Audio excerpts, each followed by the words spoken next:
Good morning and welcome to Our Chicago. I'm Judy Sue. How to improve education and better engage students, a hot button issue during the mayoral campaign in Chicago right now. But it's not just in the city. Across the country, average test scores on college entrance exams are the lowest they have been in 2 decades.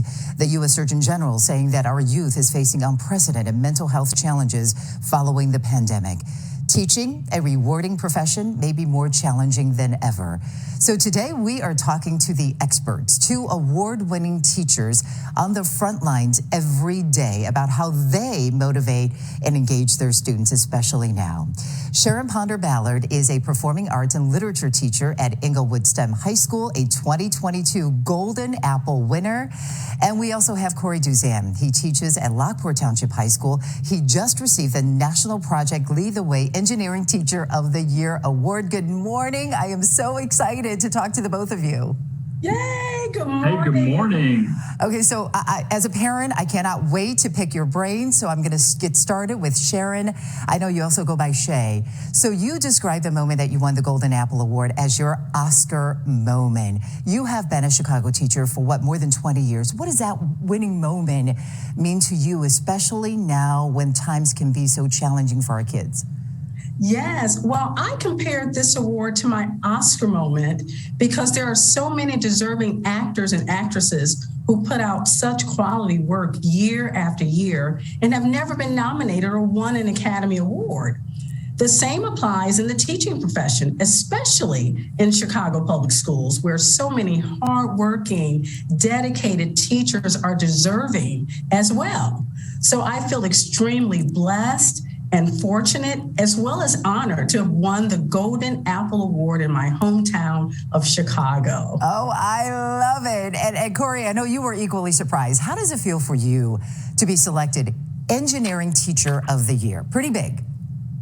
Yeah, it felt great. It was such an honor to be recognized by my colleagues, students, administrators, with Project Lead the Way.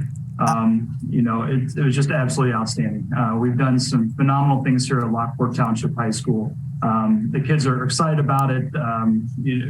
We're teaching engineering to freshmen, and they've taken this curriculum, they've run with it. They've done some absolutely incredible things, but it really is an honor. I'm very blessed to be in the position that I'm in and being involved with PLTW and LTHS. All right, I see that you're sitting in your classroom. So Corey, take us into your classroom. What do you do differently to motivate your students and keeping them engaged in STEM? Absolutely. A lot of people when they hear about engineering, they think it's kind of a scary subject, very difficult, very challenging. And overall, it is. You're right. I mean, we're talking about STEM, science, technology, engineering, and math. We're combining all those. We're putting them towards something. I guess sort of the secret in all of it is just keeping things relevant, with the kids. Having them take ownership on something, put something in front of them that they understand, that they know. That's kind of a big thing. And we are doing all sorts of things in class. We're studying statistics. We're getting into tolerances and understanding that, and quality control. We're using 3D, CAD design software. But we're also creating and building at the same time. Sharon, I want to come back to you. I want to go inside your classroom as well. Talk about your approach to teaching English. You do hear some kids say, I know you've heard this, why are we reading this from so long ago when it has nothing to do with me today? How do you inspire your students? Yes, to just kind of piggyback off of some of Corey's points, keeping students engaged is really the catalyst for growth. I try keeping culturally and socially relevant materials in my class, helping students make real-world or relevant connections to texts like The Hate You Give, A Raisin in the Sun, The House on Mango Street, or Monster by Walter Dean Myers, where not only do we read the books, but we may watch the film for comparative analysis. I also host readers' theaters where students get to act out various scenes, and they love that. Infusing poetry and hip hop with open mic and versus battles.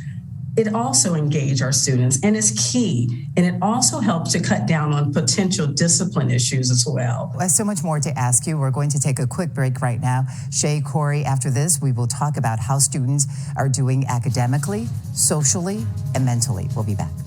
Welcome back to Our Chicago. I'm Judy Sue. My guests this morning are Sharon Ponder Ballard, a performing arts and literature teacher at Englewood STEM High School, and Corey Duzan, a Project Lead the Way master teacher at Lockport Township High School. So welcome back to the both of you.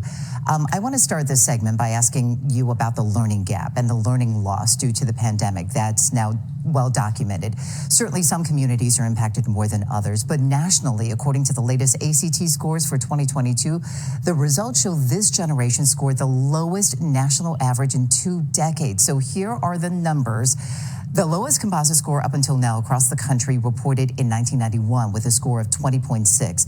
Last year, the national average, 19.8 out of 36. Illinois, by the way, ranks 13th in the country. Corey, I'll start with you.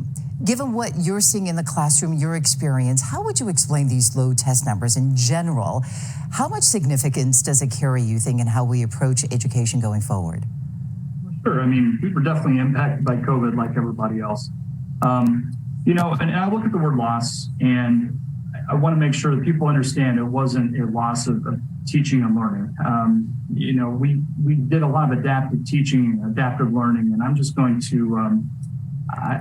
do a little shout out to everybody in education. What we did was absolutely unbelievable in a very short amount of time. It was absolutely outstanding. We switched from face-to-face learning into the virtual environment, and we did it basically within a week, 2 weeks time. So the thing is, like, at the end of the day, I mean, of course, there's a lot of things that we learned along the way. We were doing the best with what we had.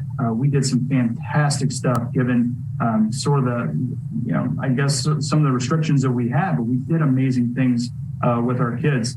But the thing is, we started setting up a lot of support because of this.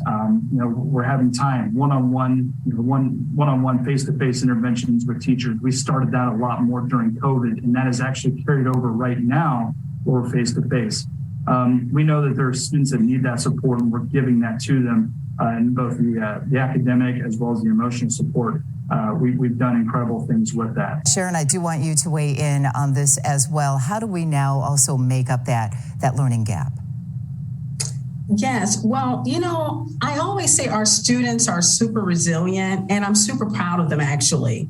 However, just because our students are resilient doesn't mean that they don't need support and the resources in helping them process trauma and disappointment in their lives. And we know that due to inequitable funding, many of our students did experience a stop or a pause or a gap in their learning. And we tried as best as we could to assist our students. For instance, we had teachers who volunteered. We took computers and laptops to students' homes. We had students who didn't have access to Wi-Fi. So they were parked outside in front of our school in a car or in a relative's van just so that they could get online. I just really appreciate the sense of community that our school and that our community in Englewood established in order to make sure that our students had better success. I've heard you say that in an area like Englewood, where you teach, violence is always associated with a community. I mentioned earlier the U.S. Surgeon General saying our youth is facing unprecedented mental health challenges. During these times, how are you able to be sort of that whole teacher to all of your students? Many of our students lost loved ones during the pandemic, and some of our students had to take care of younger siblings because their parents were essential workers. Just recently, we lost a student to gun violence, unfortunately, and it is unfortunate. It is